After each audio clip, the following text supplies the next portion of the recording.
Would you please state your name and occupation? My name is Figaro-Weaver. I am an independent film director. Don't you think independent film director is overstating a bit? How so? Well, define independent, if you would please. Well, the term independent, it's just abused in the film industry by film buffs, film connoisseurs, etc., etc. It's just not exactly what people make it out to be. There's a fine line between a Miramax so-called indie production, like The English Patient, which cost $30 million to make, over something like John Waters' Pink Flamingos, which cost approximately, what, 200,000? Maybe less, a lot less, I think it was. Or Clerks, by Kevin Smith, $25,000. My production cost me roughly in the vein of 5,000 to make a 1-hour film. Now that is unprecedented, and if anyone out there wants to argue with me as far as precedence, I take precedence in saying that my film Zero is a first in the fringes of independent filmmaking, true independent filmmaking. Mark Oliver is a film director, avant-garde film director, so to speak. And nonetheless, I met him in Santa Fe, New Mexico, and he was working with some guy named, I forget his name now. He was some kind of a film video geek who thought he was an artist. He was making these video projects. They had an editing class, blah, blah, blah, blah, blah. And I learned some of my stuff there, too. Anyway, so he worked with such notable actresses like Trace Cliffius and Corinne LeBrun. And I wasn't able to even get near them, much less this other idiot was able to, and Mark Oliver, who became good friends with them temporarily anyway. Now he lives in California, Manson country. So, how you doing?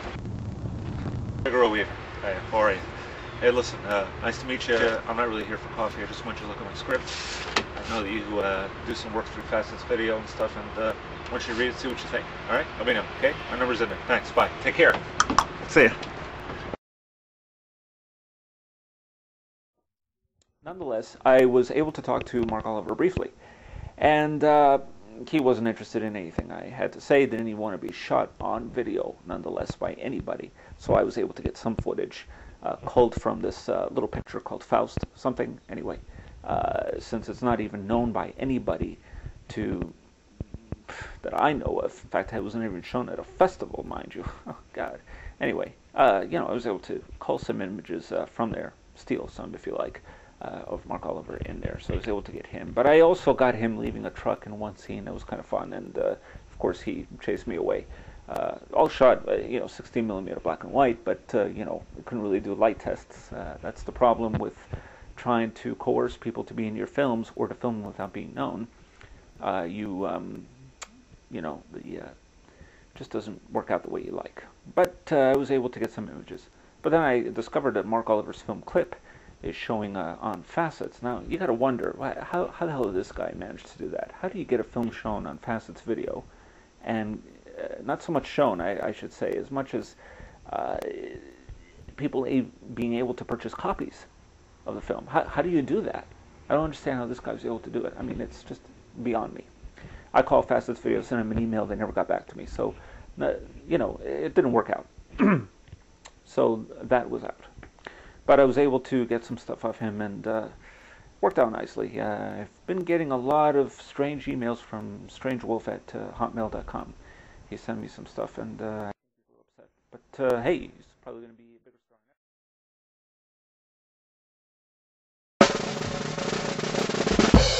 next. How was I able to get Juliette-Lewis? Well, that's a long story. Basically, I abducted her. In true King of Comedy style, I abducted the little bitch. But what happened was that I actually spoke to her briefly. Let me give you a little history of Juliette-Lewis, as far as the history I had with her. Back in 1998, when I came to New Jersey, Weir, New Jersey, hello New Jersey fans, and I discovered the internet. I never used it before, and then I discovered that you could find people's names and addresses through the internet.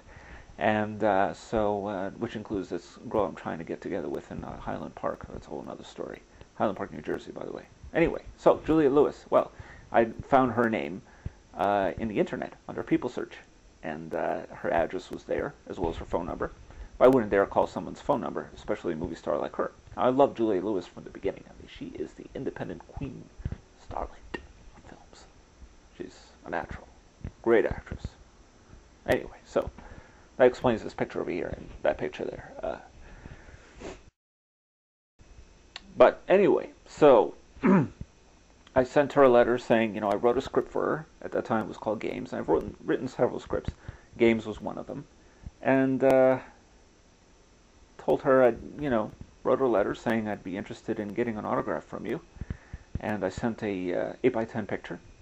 And in the back of the picture, I wrote down all these, scribbled all these, a letter basically. I wrote a letter to her, but in the back of the photograph, which she was to sign and return back to me. That's how it works.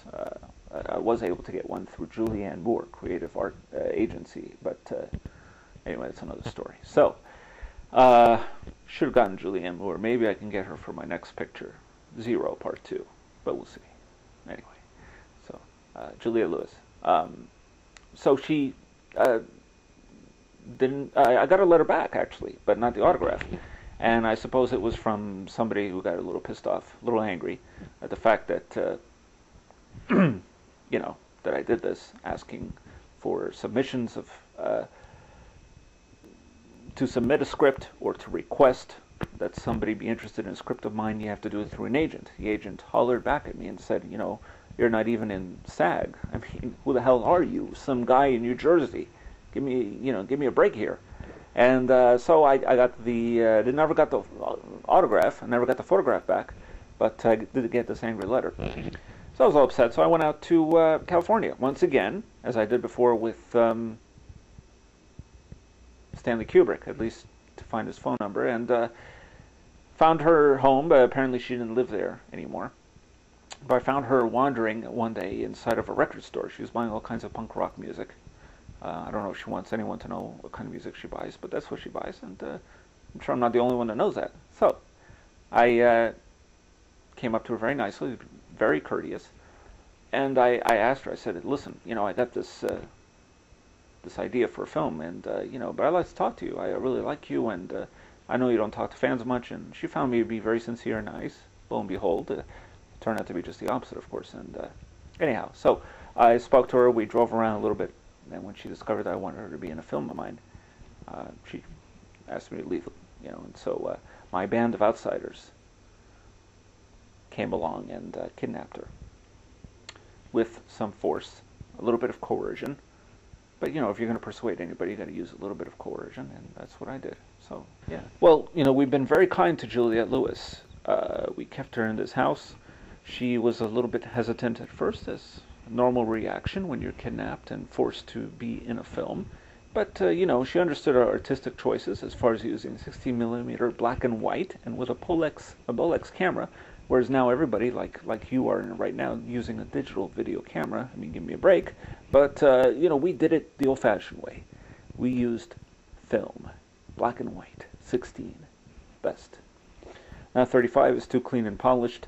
You can always golf ball 35mm to make it look, less, a little rough around the edges, but we chose not to do that. So she understood all of that.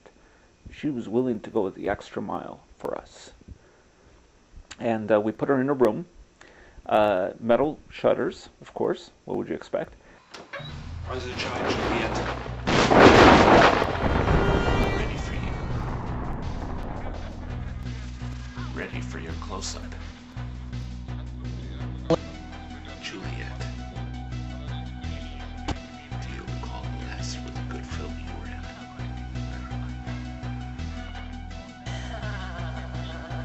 were in?